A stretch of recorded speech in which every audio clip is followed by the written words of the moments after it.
ومين اللي قال إن الجنة تحت أقدام الأمهات؟ الجنة مش تحت أقدام الأمهات اللي بتهين عيالها وبتضرب عيالها ليل نهار وبتجبرهم على حاجات هم مش عايزينها. الجنة مش تحت أقدام الأمهات اللي تمسك بنتها تضربها وتهينها عشان توافق على جوازة هي مش عايزاها. ليه؟ عشان هي وصاحبتها متفقين ان احنا هندي ولادنا لبعض، فالبنت ممكن ترفض الولد ده لسبب او بآخر، هي حرة، او ممكن يكون في حد في حياتها عايزة هي تتجوزه، فامها تحلف عليها وتهينها وتضربها وتحبسها علشان علاقتها بصاحبتها ما تخسرهاش، فتجبرها على جوازة هي مش عايزاها. تبقى الجنة ازاي تحت اقدامها؟ الجنة ازاي تحت اقدام ام بتجبر ابنها ان هو ما يتجوزش غير اللي هي عايزاها، ومن اختيارها هي مش من اختياره هو، وتجبرها عليه، وللأسف تعامله معاملة مش كويسة وتنبذه وتبعده وتحقر منه عن بقية اخواته عشان هو ما سمعش كلامها ان هو يتجوز البنت اللي هي عايزاها. فالجنة ازاي تحت اقدامها؟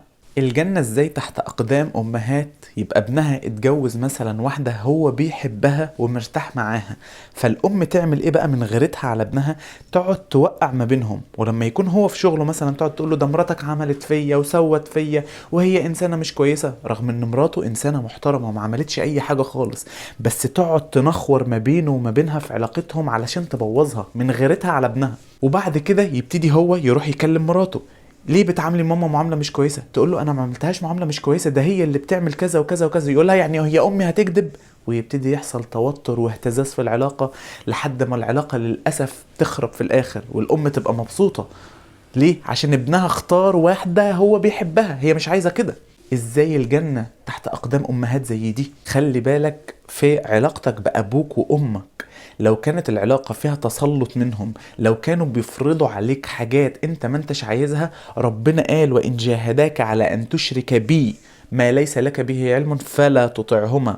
وركز، جاهداك على أن تشرك بي يعني هيعملوا كده، هيعملوا كده، هيجي لهم وقت وهيخلوك تشتغل شغلانة انت ما انتش عايزها، تتجوز جوازة انت ما انتش عايزها، او تخلف في وقت انت ما انتش محتاج تخلف فيه، وامورك الماديه ما هيش تسمح انك تجيب طفل، هيخلوك تخلف، هيفرضوا عليك فرضيات كبيره جدا جدا جدا في اللحظه ديت. فلا تطعهما، ما تسمعش كلامهم، انت اضرب حياتك.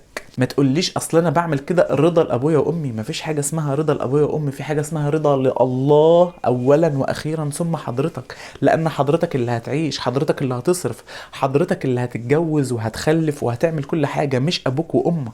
فازاي الجنه تحت اقدام امهات واباء بيفرضوا على اولادهم حاجات غصب عنهم لارضاء انفسهم هم، تحت مسمى احنا ابوك وامك وعارفين اكتر منك في الحياه؟ ولكن لو اتضح ان ابوك وامك كده في الحياة، هتعمل حاجة ربنا برضو قال عليها. هو ربنا حاططهم في مكانة عالية جدا جدا، مكانة الاب والام، لانهم ما يتعوضوش، ما بيجيش مكانهم، فربنا معلي قيمتهم جدا.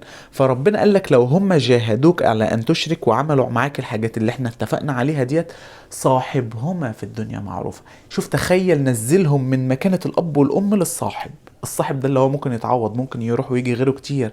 ليه؟ عشان يبقى في ما بينك وما بينهم سلام، ما تقطعهمش. والحديث اللي بيقول الجنة تحت أقدام الأمهات حديث ضعيف، سيدنا محمد ما قالهوش، لأن ما فيش أمهات بتعمل كده.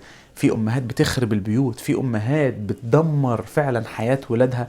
فخلي بالك لو أبوك وأمك كده من النوعية اللي بتخرب البيوت وبتدمرها وبتغير من زوجتك، فصاحبهم في الدنيا معروفا وما تسمعش كلامهم خالص، لأن أنت والله اللي هتعيش مش هم.